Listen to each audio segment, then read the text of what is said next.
February 14, 1943. The North Sea, off the coast of occupied Norway. Lieutenant Robert Mitchell never imagined he would spend Valentine's Day plummeting through freezing clouds in a burning B-17 bomber, watching 3 of his crew bail out before the aircraft's wings sheared off completely. The 24-year-old pilot from Topeka, Kansas, had flown 11 successful missions over Europe. This was supposed to be an easy one, a reconnaissance flight along the Norwegian coastline. But a squadron of Messerschmitt fighters had other plans. As his bomber spiraled toward the dark waters below, Mitchell's last coherent thought before yanking his ripcord was of Sarah, his fiancée back home, who had sent him a Valentine's card that arrived just that morning. He never got to open it. The parachute deployed with a violent jerk that nearly dislocated his shoulders. Below him, the bomber hit the water and disappeared in seconds. Mitchell counted 3 other parachutes in the sky, but they were drifting away from him, carried by fierce Arctic winds toward different fates. He was alone. The water rushed up to meet him, black and merciless. He hit hard, the impact driving the air from his lungs. The parachute tried to drag him under immediately. His fingers, already numb, fumbled with the release mechanism. For 30 seconds that felt like 30 minutes, he fought the harness underwater, his lungs screaming. Finally, the clips gave way. He surfaced, gasping, and immediately understood that drowning might have been the merciful option. The water temperature was perhaps 2 degrees Celsius. He had minutes, maybe 10 if he was lucky, before hypothermia shut down his body completely. The Norwegian coastline looked close, perhaps 400 meters, but in water this cold it might as well have been 400 miles. Mitchell began swimming. Every stroke felt like moving through concrete.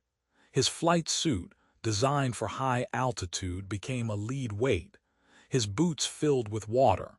His hands stopped responding to commands from his brain. The shore grew closer with agonizing slowness. 50 meters out, he could no longer feel his legs.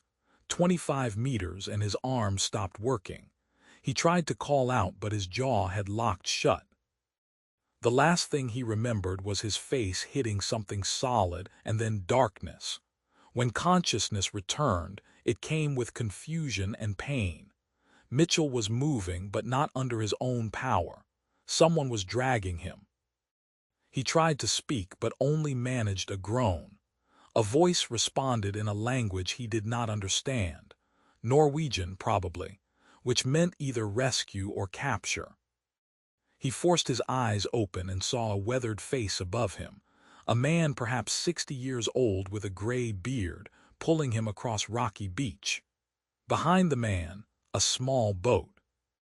And beyond that, in the pre-dawn light, Mitchell saw what had saved his life. A lighthouse.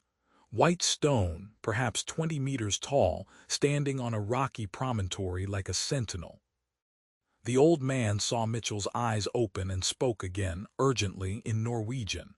Mitchell shook his head. The man switched to broken English. "German patrol, come morning you must hide." Now, the next hours passed in a blur of pain and disorientation. The lighthouse keeper, whose name Mitchell would later learn was Henrik Johansson, half carried him up a steep path to the lighthouse. Inside, a narrow spiral staircase wound upward. Henrik did not take him to the top, but instead opened a hidden panel in the wall on the 3rd level, revealing a tiny space, perhaps 2 meters by 3 meters, tucked into the lighthouse's thick stone walls. A smuggler's hold from centuries past. "You stay," Henrik said. "Silent, always silent." Then he closed the panel and Mitchell was alone in darkness. He passed out almost immediately. When he woke again, he had no idea how much time had passed. Hours, days. His body ached everywhere. His flight suit was gone, replaced by rough wool clothing that smelled of fish and salt. A single candle burned on a small shelf, revealing his prison. Stone walls on 3 sides, the hidden panel on the 4th, a thin mattress on the floor, a bucket in the corner. And sitting on the only chair, watching him with large dark eyes, was a young woman. She could not have been more than 22 or 23. Dark hair pulled back in a practical braid, high cheekbones that spoke of Viking ancestry. She wore a simple gray dress and a thick wool sweater. In her hands, she held a bowl of something that steamed in the cold air. When she saw his eyes open, she stood and approached slowly, as if he were a wounded animal that might bolt. She knelt beside the mattress and offered the bowl. Soup. Fish soup by the smell. Mitchell's stomach, which he had not thought about until that moment, suddenly screamed with hunger. He tried to sit up and nearly passed out again. The woman set down the bowl and helped him, her hands surprisingly strong. She propped him against the wall and retrieved the soup, holding the spoon to his lips like he was a child. He was too weak to be embarrassed. The soup was the best thing he had ever tasted. After several spoonfuls, she spoke. "You are American." Her English was heavily accented but clear. Mitchell nodded. "Yes, Lieutenant Robert Mitchell." "United States Army Air Forces." She smiled slightly. "I am Ingrid. Henrik is my father. You are safe here, but you must be very quiet. The Germans come every week to check the lighthouse. If they find you, they will shoot you." "And they will shoot us." Mitchell understood. He had been briefed on the situation in occupied Norway. The resistance was active, but the German response to any assistance given to Allied personnel was immediate and brutal. Entire families had been executed for hiding downed airmen. This woman and her father were risking their lives for him, a complete stranger. "Thank you," he managed. "I will be quiet." Ingrid nodded. "Good, now rest." "You were in the water a long time. Father thought you were dead when he found you." She stood to leave, but Mitchell called out softly. "Wait, how long have I been here?" 2 days, she said. "You have been sleeping." "We gave you medicine for the fever." 2 days. Which meant his crew would have reported him missing, probably dead. Sarah would receive a telegram, "Missing in action." He closed his eyes against that thought. When he opened them again, Ingrid was gone, and he was alone with the candle and the sound of waves against rocks far below. The first week was the hardest. Mitchell's body slowly recovered from the hypothermia and the crash, but the psychological weight of his situation grew heavier each day. The hidden room was barely large enough to stand in. There was no window, no natural light. The only breaks in the monotony came when Ingrid brought food twice a day, morning and evening, and when Henrik came once a day to empty the bucket and bring fresh water. They spoke little during these visits, too dangerous. Sound carried in the lighthouse's stone shaft, but Mitchell learned the routine. Every morning at 6, Henrik climbed to the top to maintain the light mechanism. Every afternoon at 3, a German patrol boat passed the lighthouse, close enough that Mitchell could hear its engine through the stone walls. Every evening at 7, Ingrid brought dinner. And every night, Mitchell lay in darkness and thought about Sarah. He had met her at a church social in Topeka in 1941, 2 months before Pearl Harbor. She was a schoolteacher, blonde and pretty and practical in that Kansas way. They had courted for 6 months before he proposed. The wedding was planned for June 1943, assuming he survived his tour. Now here he was, hidden in a Norwegian lighthouse, and she thought he was dead. The thought made him physically ill. On the 8th day, Ingrid arrived with dinner and something else. A book. "You must be very bored," she said quietly, setting down the tray. "I thought you might like to read." Mitchell took the book gratefully. It was in Norwegian. He looked up at her helplessly. She smiled, a real smile this time, not the careful neutral expression she usually wore. "Then I will teach you," she said. And so began the strangest education of Robert Mitchell's life. Every evening after bringing his dinner, Ingrid would stay for an hour, sometimes two, teaching him Norwegian. She would point to objects in the room and say the words. She would conjugate verbs in whispers. She would correct his pronunciation with gentle patience. The book, he learned, was a collection of Norwegian folk tales. She would read a passage, then translate it, then have him try to read it himself. For Mitchell, these lessons became the focal point of his existence. The hours between Ingrid's visits stretched like years. When she was there, the tiny room seemed less like a prison. She told him about life in the village before the war, about growing up in the Lighthouse, about her mother who had died when she was 12. He told her about Kansas, about wheat fields that stretched to the horizon, about Sarah and the wedding that would never happen. Weeks passed, then a month. Mitchell's Norwegian improved rapidly. He had nothing else to do but study the book and practice the words Ingrid taught him. By March, they were having simple conversations entirely in Norwegian.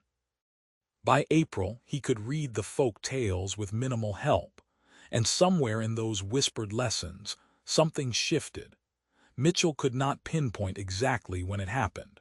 Perhaps it was the night Ingrid brought him a contraband copy of an American novel, The Grapes of Wrath, which she had obtained at great risk from the resistance network. Perhaps it was the evening she stayed for 3 hours, long after the lesson was done, and they talked about everything and nothing, their voices barely audible, their heads closed together in the candlelight. Perhaps it was the morning he woke to find she had left a small drawing she had made, a sketch of the view from the top of the lighthouse, so he could see what lay beyond his stone walls. Or perhaps it was simply the inevitable result of two people, isolated from the world, finding in each other something that transcended the circumstances of war. By May, Mitchell knew he was in love with Ingrid Johansson. And he knew from the way she looked at him, from the way her hand would sometimes brush his when she handed him his food, from the way she found excuses to extend her visits, that she felt the same. It was impossible. It was insane. He was engaged. She was his protector, risking her life daily. The power dynamic alone made any relationship unthinkable.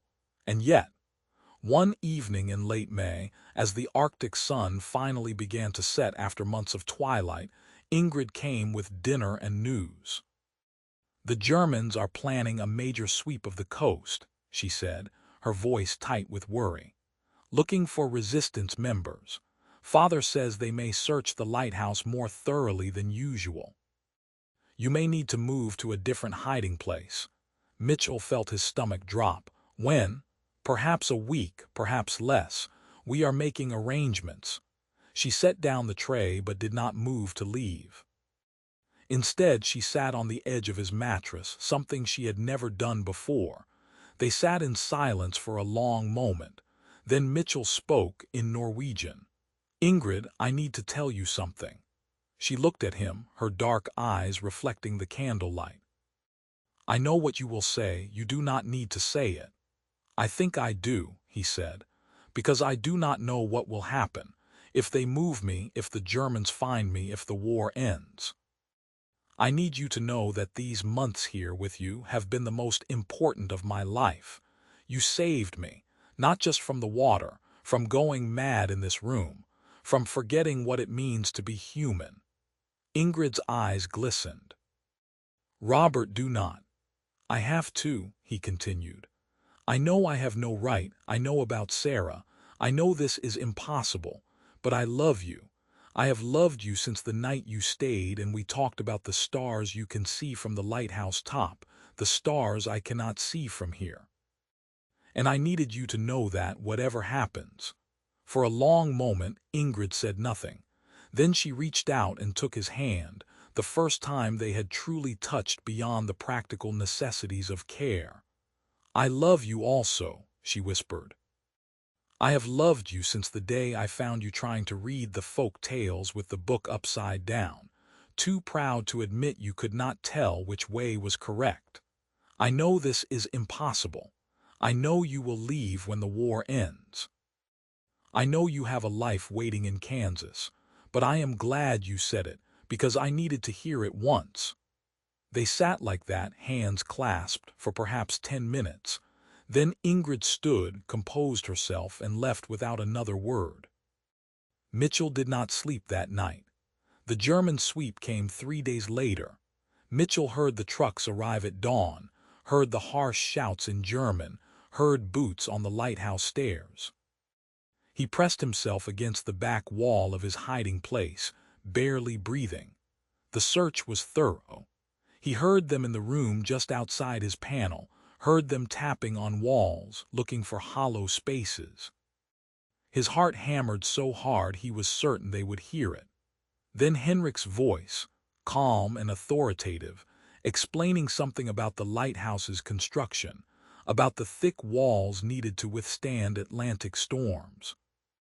The Germans seemed satisfied. The boots retreated, the trucks left. Mitchell exhaled for what felt like the first time in an hour. That evening, Ingrid came with news. "They are gone, but father thinks it is too dangerous now. The resistance will move you to a safe house in the mountains in 3 days. From there, eventually to Sweden and then home." Home. The word felt strange. Mitchell realized that for months he had not thought of Kansas as home. Home had become this tiny stone room, these whispered Norwegian lessons, these stolen hours with Ingrid. 3 days, he repeated. Ingrid nodded. She was trying to keep her expression neutral, but he could see the pain in her eyes. "Yes. It is for the best. You will be safer, and we will be safer." She was right, of course. Every day he stayed increased the danger to the Johansons, but the thought of leaving, of never seeing Ingrid again, was unbearable. The next 3 days passed in a strange, suspended agony. Ingrid came more frequently, bringing him extra food for the journey, teaching him Swedish phrases he might need. They did not speak of love again. They did not need to. It hung in the air between them, unspoken and enormous. On the final evening, Ingrid came after Henrik had gone to bed. This was against all their protocols. If Henrik woke and found her gone, there would be questions, but she came anyway. She brought a small package wrapped in cloth. "For your journey," she said, handing it to him. Inside was food, a compass, a knife, and a photograph. The photograph showed a young woman standing at the top of a lighthouse, the sea stretching behind her to infinity. "Ingrid, so you will remember," she said softly. "Ingrid, I could never forget." She sat beside him on the mattress. "Robert, I need to tell you something. When you leave tomorrow, you will go back to your life. You will marry Sarah. You will have children and a farm in Kansas. You will grow old and tell stories about the war. And that is how it should be. You do not belong here in this cold place in this dark room. You belong in the sun." Mitchell felt tears on his face, the first he had shed since childhood. "What if I do not want that? What if I want to stay here with you?" "You cannot," Ingrid said, and now she was crying too. "I will not let you. You have a life waiting. I have only this lighthouse and this war. You cannot give up everything for me." "You gave up everything for me," Mitchell said. "Every day you risked your life. You gave me food when you had little. You taught me your language. You made me want to live when I wanted to die. How is that different?" "Because I chose it," Ingrid said, "and I would choose it again, but I will not let you choose to stay. I will not be the reason you abandon your life, your fiancée, your future. I love you too much for that."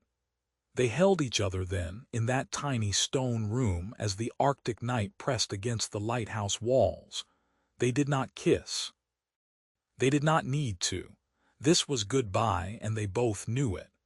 The next morning before dawn, two members of the Norwegian resistance arrived. Henrik woke Mitchell and gave him a rough coat, boots, and a wool cap. "You have been a good guest," Henrik said in his broken English. "Very quiet, very patient. Ingrid says you speak Norwegian now like a northerner. This is good. It may save your life." Mitchell wanted to ask where Ingrid was, but he knew. She had said goodbye last night. She was not coming to see him leave. It was better this way. Cleaner.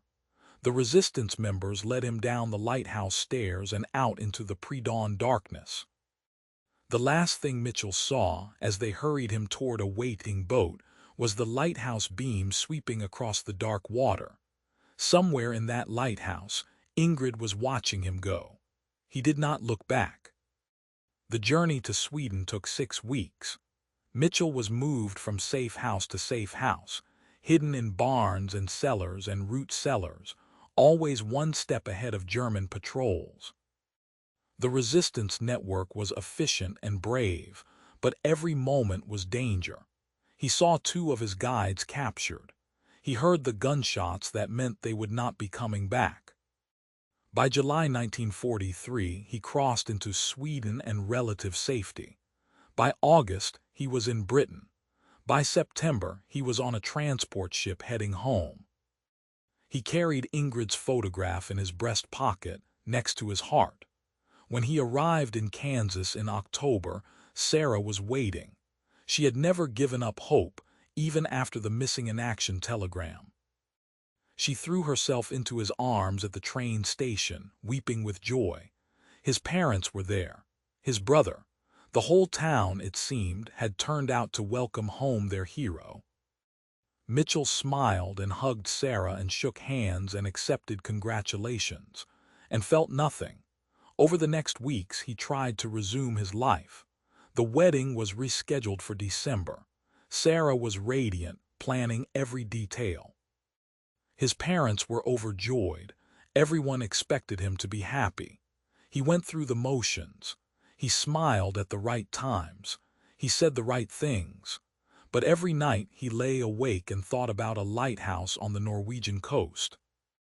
About a young woman with dark eyes who had saved his life in more ways than one. About whispered conversations in a stone room.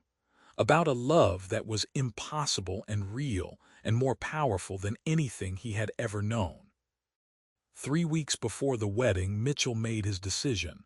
He told Sarah everything, about the lighthouse, about Ingrid, about the choice he had to make. Sarah listened, her face growing pale, her hands trembling. When he finished, she was silent for a long time. Then she spoke. "Do you love her more than me?" It was a fair question. Mitchell wanted to lie to spare her feelings, but she deserved the truth. "I do not know if it is more," he said. "It is different. What we have is good and solid and real. What I had with Ingrid was born in impossible circumstances. Maybe it would not survive in the real world. Maybe it was just the situation, the danger, the isolation. But I have to know. I cannot marry you wondering what if. You deserve better than that." Sarah cried. Mitchell cried with her, but in the end she agreed. She called off the wedding. Her family was furious. His parents were devastated. The town gossips had a field day. Mitchell did not care. He contacted the army, pulled every string he could find, called in every favor. By January 1944, he was back in Britain, assigned to a liaison unit working with Norwegian resistance. By March, he was on a boat heading back to occupied Norway. The mission was legitimate. The Allies needed intelligence on German coastal defenses. The resistance needed supplies and coordination. Mitchell's knowledge of Norwegian and his experience being smuggled through the network made him valuable. But everyone knew the real reason he was going back. He had to find Ingrid. The return journey was even more dangerous than the escape had been. Norway in 1944 was a fortress. The Germans knew the Allies were planning an invasion somewhere, and they were taking no chances. Mitchell was dropped by submarine on a remote beach in April 1944. He made contact with the resistance and began working his way north along the coast. It took 3 months. 3 months of close calls and near captures. 3 months of sleeping in barns and eating whatever he could find. 3 months of following rumors and whispers about a lighthouse keeper's daughter who had hidden an American pilot. By July, he was close. The resistance cell in the region knew the story. They could take him to the lighthouse, but they had news. The Germans discovered what the Johanssons did, the resistance leader told him. Someone in the village talked, or maybe they just got suspicious. They came in May. They arrested Henrik. He is in a prison camp in Oslo. We do not know if he is still alive. Mitchell felt his blood turn to ice. And Ingrid, the resistance leader, looked away. She escaped. The Germans came at night, but she saw them coming and ran. She has been hiding in the mountains since May. We have been trying to get her to Sweden, but she refuses to go. She says she is waiting for someone. Mitchell did not need to ask who. The resistance took him to a small cabin high in the mountains, above the tree line, where the midnight sun turned the sky purple and gold. Ingrid was there. She was thinner than he remembered, her face harder, her eyes more wary. She wore men's clothing and had a rifle slung over her shoulder. She looked like she had aged 10 years in the 12 months since he had left. When she saw him, she froze. For a long moment, neither of them moved. Then she dropped the rifle and ran to him, and they collided in an embrace that felt like coming home. "You came back," she whispered against his chest. "You insane American. You came back. I told you I loved you," Mitchell said. "Did you think I was lying?" She pulled back and looked up at him, tears streaming down her face. "I thought you would go back to Kansas. I thought you would marry Sarah and forget about the Norwegian girl in the lighthouse. I thought I would never see you again." "I tried," Mitchell admitted. "I tried to go back to my old life, but I could not. You were right that night. I do not belong in Kansas anymore. I belong here, with you, if you will have me." Ingrid laughed through her tears. "If I will have you, you fool. I have been hiding in these mountains for 2 months, eating pine needles and waiting for you. Of course I will have you." They were married by a resistance pastor in that mountain cabin in August 1944. The ceremony was conducted by candlelight, with 6 resistance fighters as witnesses. Ingrid wore a borrowed dress. Mitchell wore his American uniform. They had no rings, so they exchanged stones from the mountain, smooth and gray and eternal. The war in Norway ended in May 1945. Henrik Johansson survived the prison camp and returned to his lighthouse, older and frailer but alive. He gave his blessing to his daughter's marriage, though he made it clear he thought Mitchell was crazy for coming back. Mitchell and Ingrid stayed in Norway after the war. They rebuilt the lighthouse keeper's cottage, which the Germans had burned. Mitchell worked with the Allied occupation forces, then later with Norwegian reconstruction efforts. Ingrid taught school in the village. They had 3 children. They grew old together in that lighthouse on the Norwegian coast. Mitchell never returned to Kansas.